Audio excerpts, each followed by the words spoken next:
Plongeons dans le monde captivant du travail social. Expose ton travail social est un balado francophone international qui projette de vous faire comprendre le travail social. Je vous emmène à la rencontre de ceux et celles qui œuvrent pour le bien-être de la société. Bienvenue dans ce nouvel épisode pour découvrir qui sont les travailleurs et les travailleuses sociales au Togo et plus précisément celles et ceux spécialisés en développement communautaire. Afin de bien vous introduire à ce domaine, mon invité vous exposera la méthodologie d'intervention pour faire du développement communautaire, aussi appelé développement social local ou développement social participatif. Aujourd'hui, laissez-moi vous présenter Eric Lamakokou Banassima, un travailleur social togolais passionné par le développement communautaire et territorial. Eric incarne la fusion entre le droit public et le développement local participatif, formant ainsi un professionnel unique en son genre. Fort de son expérience au sein d'organisations de développement, Eric a récemment mis son engagement et ses compétences au service d'ISCOM, une organisation dynamique regroupant des jeunes aux compétences variées et œuvrant dans la santé communautaire et le développement social.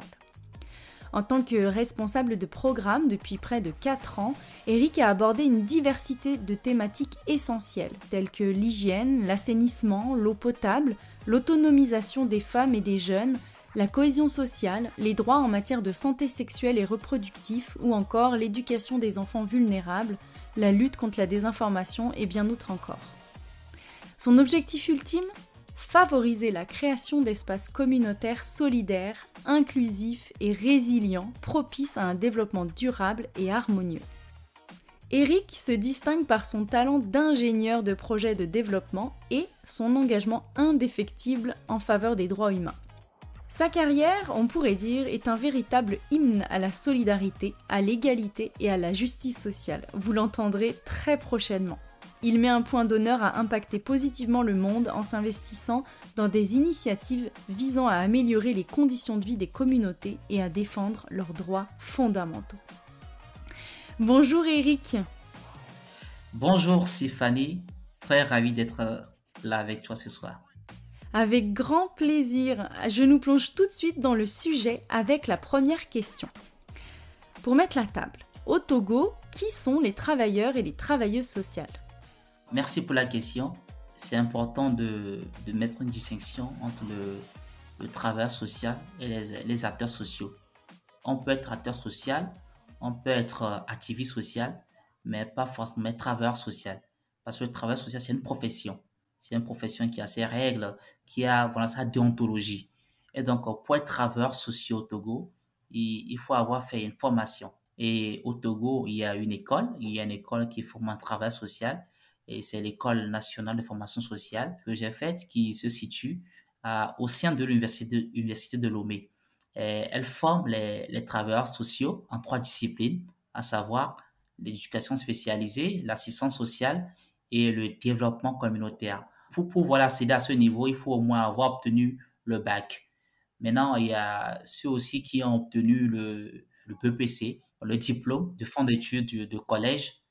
Et donc, eux aussi sortent après 3 ans de formation, agents de promotion sociale. Ils sont les travailleurs sociaux. Aujourd'hui, il y a des formations dans les universités aussi qui essaient de former un travailleur social. Par exemple, l'université de Kara, et qui a déjà depuis, je crois, 1 ou 2 ans, qui forme un travail social. L'université de Lomé aussi est en train. Et donc, c'est important de mettre cette petite distinction entre le travailleur social et, par exemple, le sociologue. Et parfois, ils ont des points communs, mais c'est pas forcément la même chose. Donc, c'est un peu ça. Voilà. Merci beaucoup. Je pense qu'on peut faire des liens avec le fonctionnement du travail social en Europe particulièrement et les différentes disciplines que tu as mentionnées. Maintenant, dis-moi, où est-ce qu'on retrouve les travailleurs et les travailleuses sociales ? Les travailleurs sociaux, ils peuvent travailler, par exemple, dans l'agence de développement de l'État, par exemple la NADEB, qui est l'agence nationale de développement au Togo. Les travailleurs sociaux travaillent dans toujours dans le cadre des pouvoirs publics, dans les ministères par exemple, de l'action sociale. Et au-delà de cela, les travailleurs sociaux interviennent dans les ONG, les associations, organisations de développement qui travaillent sur plusieurs thématiques. Les travailleurs sociaux peuvent travailler dans les écoles. Et au Togo, il faut dire que ce n'est pas assez, on n'en parle pas assez, ce n'est pas encore libellé, mais il faut dire que les travailleurs sociaux ont cette capacité de travailler, par exemple, dans les écoles, pour aider, pour accompagner les élèves et dans différents domaines, dans les crèches parfois, dans les milieux où les personnes peut-être font face à des situations de handicap. Et donc, il faudrait qu'il utilise sa spécificité pour les aider à surmonter ces barrières et bon, voilà, promouvoir le développement. Mais quand même, il faut préciser qu'au Togo, les travailleurs sociaux travaillent dans les hôpitaux. Ils travaillent dans les hôpitaux, dans les CHR. Ils interviennent pour, voilà, parfois aider les populations qui vont face à des difficultés financières pour, voilà, payer les frais. Et donc, les travailleurs sociaux ont cette capacité, ont cette compétence de travailler et également dans les organisations internationales, pourquoi pas. Merci beaucoup pour cet état des lieux. Je comprends aussi à travers ton message que le travail social ou les professionnels du travail social, que ce soit en assistance sociale, éducation spécialisée ou développement local participatif, et même agents de promotion sociale, ont encore à se structurer ou en tout cas à ce que les pouvoirs publics leur permettent de mieux mettre à profit leurs compétences au Togo. Exactement, exactement. Maintenant, Eric, tu as choisi de te diriger vers la spécialisation du développement communautaire, ou comme tu l'appelles cette discipline, mais avant tout, je pense que tu voulais partager un événement marquant qui t'a invité à poursuivre dans cette spécialisation. Oui, au cours de mon cursus scolaire, déjà c'était en première année, lorsqu'on parlait déjà du développement communautaire, de ce domaine passionnant, un de nos professeurs nous a donné un exemple pour un peu illustrer le principe très important de la participation communautaire, de l'implication active des populations à toutes les étapes du développement, en disant cet exemple. Et il disait que voilà, c'était une population dans un milieu reculé qui faisait face au problème de la dalle, c'est-à-dire la défécation à l'air libre. C'est-à-dire, bon, voilà, il n'y a pas de latrine dans cette communauté, donc c'est dans la brousse, un peu partout, que la population, voilà, essaie voilà, de s'ouvrir de ce besoin vital. Et donc, on sait que ce phénomène a des conséquences sur, voilà, la communauté en termes de santé et autres. Et donc, il y avait une organisation, bon, voilà, avec, voilà, des experts, bon, voilà, bien friqués, bon, voilà, bien habillés, qui sont venus dans la communauté. Et ayant identifié ce problème, elles ont voulu, voilà, le régler. Oui. Elles n'ont pas vraiment impliqué la population. Elles n'ont pas discuté avec la population pour comprendre l'enjeu lié à ce phénomène, comment les populations les vivent et tout. Et qu'est-ce qu'ils ont fait? Ils ont créé des latrines, classes, très jolies. Et après toutes ces infrastructures mises en place, 2 mois, 3 mois après, les experts, messieurs les experts bien cravatés, bien habillés, costumés, arrivent dans le milieu. Ils remarquent que, bon, voilà, la population, que les latrines étaient propres, hyper propres. On dirait jamais touchées. Et le problème de la dalle persistait.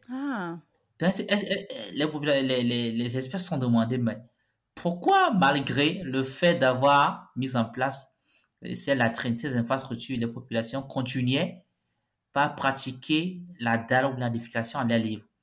Et donc, c'est là-bas ils ont commencé, voilà, à mener leur petite enquête, ce qu'il fallait faire depuis le début. Oui. Et les populations, excuse-moi le mot, les populations leur ont dit que chez eux, deux trous ne se regardent pas. C'est excellent. Ben là, ils ont enfin écouté la population et la population leur a dit ça convient pas ce que vous avez fait ça fait. Ça convient pas. Et donc c'est là maintenant les experts ont voilà vu que voilà il fallait prendre en compte parce que dans le développement communautaire il faut prendre en compte les coutumes, il faut prendre en compte voilà les valeurs, il faut prendre en compte les us et tout ce qui est pensé, tout ce qui est système de pensée auquel la population fait face, mais la population conçoit comme vrai. Donc, ce sont des choses sur lesquelles il faut travailler.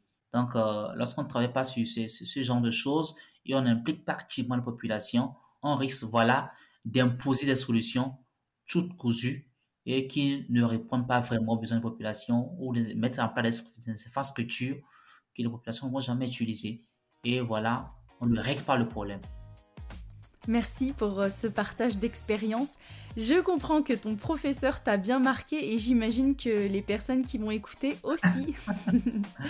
Puis surtout, je trouve qu'à travers ton expérience, on peut déjà faire des liens avec diverses problématiques communautaires ou collectives que les gens vivent et pour lesquelles on ne prend pas le temps de les solliciter pour les résoudre. Justement, lorsque tu as poursuivi tes études en développement communautaire, est-ce que tu as appris une méthodologie d'intervention spécifique? Et si oui, est-ce que tu pourrais nous en parler? Oui, oui, il y a certaines méthodologies qu'il faut suivre en matière, en développement communautaire, même si cette méthodologie peut varier d'une communauté à une autre. Et, elle n'est pas à tout prix rigide, D'accord. mais on peut la rendre flexible par rapport à la communauté, par rapport Au bon, voilà, besoin. aux problèmes, voilà, aux besoins.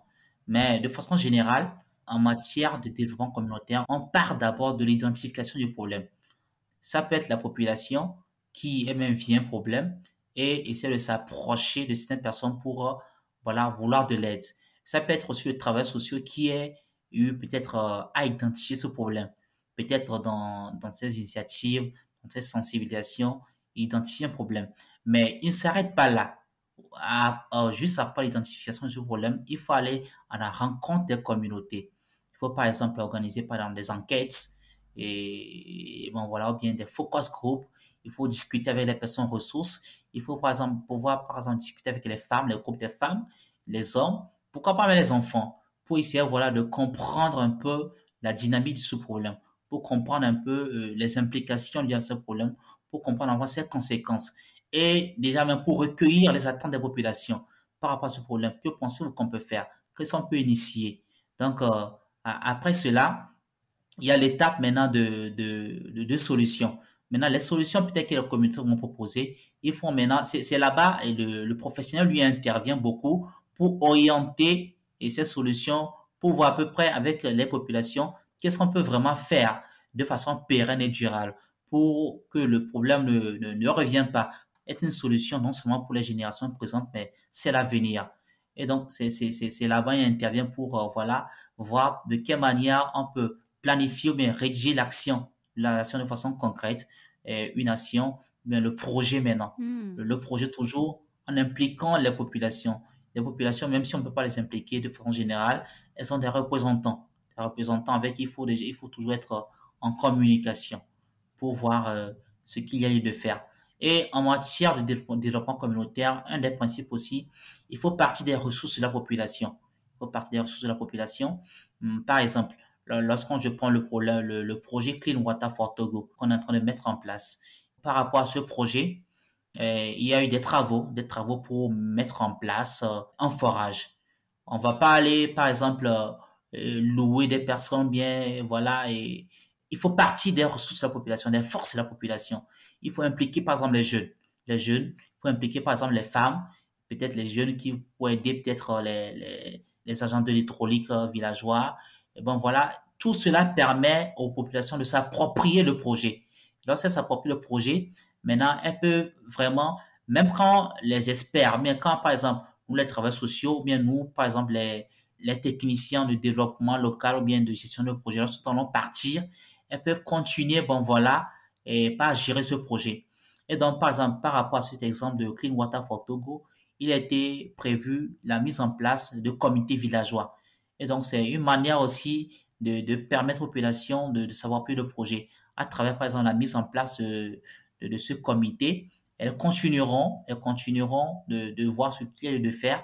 Par exemple, lorsqu'il intervient des problèmes de panne liés au forage, et elles peuvent elles-mêmes essayer de trouver une solution. Et elles peuvent, par exemple, elles-mêmes cotiser. Donc voilà, elles ne vont pas forcément attendre encore une main extérieure. Donc, le développement communautaire est avant tout un développement et ascendant. Il n'est pas descendant. Il ne vient pas d'en haut. Non, il part du bas. Il part du bas, voilà. Il part des forces, il part des potentialités et des communautés. Pourquoi on dit souvent il est endogène. Il est endogène. Et donc, voilà, de façon générale. Et donc, de l'étape de l'identification à la planification, à la mise en œuvre, au suivi et à l'évaluation des actions, des initiatives, il faut toujours et toujours impliquer la population. Voilà. C'est génial. Merci beaucoup pour ton explication de la méthodologie qui, il me semble, se révèle toujours autant universelle à travers le monde. Et surtout, on constate bien que c'est une méthodologie qui est vraiment transversale à d'autres méthodologies d'intervention en travail social, que ce soit auprès des individus, des familles ou des groupes. Alors, pour terminer ce premier épisode, quel serait ton mot de la fin ? Lorsqu'on parle de développement communautaire, on parle avant tout des communautés. Dans le développement communautaire, les communautés occupent une place importante, une place vraiment très importante dans leur propre développement. Aujourd'hui, les communautés ne sont pas des personnes, et je disais dans un post sur LinkedIn que les communautés rurales, quand bien même qu'elles peuvent être parfois analphabètes, elles sont douées d'intelligence. Les populations locales ou rurales ont une expertise des problèmes qu'elles vivent. Et donc, lorsqu'on vient dans leur communauté et lorsqu'on veut initier des programmes, il faut les faire en les impliquant activement. Et donc, un des principes du développement communautaire, c'est le bottom-up. Le bottom, c'est-à-dire que le bottom-up, c'est un principe par lequel il faut partir des actions, il faut partir des solutions endogènes, des solutions que les populations elles-mêmes, font état pour pouvoir, régler les soucis auxquels elles font face. Que dire de plus ? Merci beaucoup Eric Lamakokou Banassima, travailleur social au Togo. Lors du prochain épisode, nous aborderons de nouveau le développement communautaire avec d'autres exemples de pratiques. N'oubliez pas, on se retrouve aussi la semaine prochaine pour un nouvel épisode. Vous venez d'écouter un épisode du balado Expose ton travail social. Un podcast pour comprendre le travail social, vos voix rendent visible le travail social.